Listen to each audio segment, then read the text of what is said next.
Assalamualaikum warahmatullahi wabarakatuh. Bapak dan Ibu, saat ini saya sedang bertemu begawan yang menginisiasi soal moderasi beragama. Dan saat ini Bapak Ibu, yang terbaru, Presiden telah mengeluarkan kepres terkait dengan soal implementasi moderasi beragama.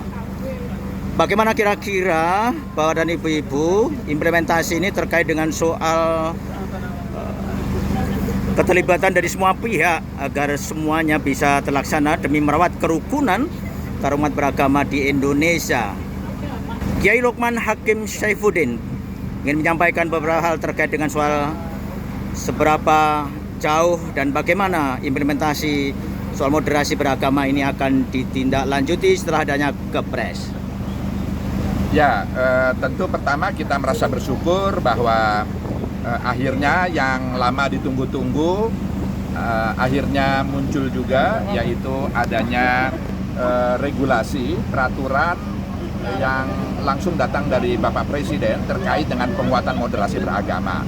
Tentu di dalam regulasi itu tidak hanya dijelaskan, ditegaskan mengenai apa itu moderasi beragama, latar belakangnya dan bagaimana implementasinya, tapi juga yang tidak kalah pentingnya adalah adanya aturan mengenai bagaimana moderasi beragama itu disosialisasikan, diimplementasikan di semua kementerian lembaga yang ada di pemerintahan. Karenanya dalam peraturan Presiden tersebut juga diatur adanya sekretariat bersama terkait dengan penguatan moderasi beragama. Jadi tentu sekber ini nanti akan dipimpin oleh Menteri Agama, tapi akan melibatkan sejumlah kalangan lintas kementerian dan lembaga agar implementasi dari hakikat moderasi beragama itu bisa lebih masif dan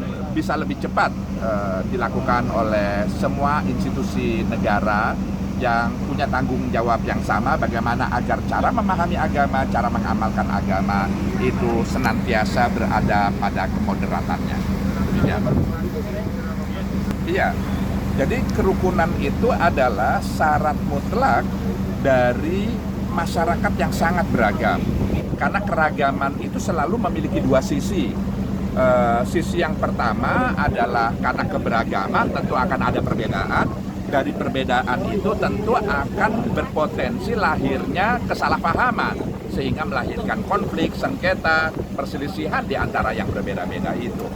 Tapi juga jangan lupa bahwa keragaman, perbedaan itu sesungguhnya adalah anugerah Tuhan.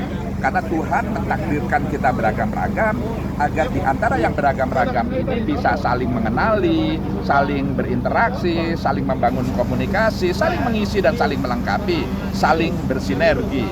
Dan inilah sebenarnya hikmah dibalik keragaman dan perbedaan itu. Maka kerukunan menjadi syarat mutlak bagi masyarakat yang sangat beragam, yang sangat heterogen, yang sangat majemuk seperti Indonesia ini, agar dengan kerukunan maka lalu kemudian persatuan kita di tengah-tengah keragaman ini tetap bisa terjaga dengan baik.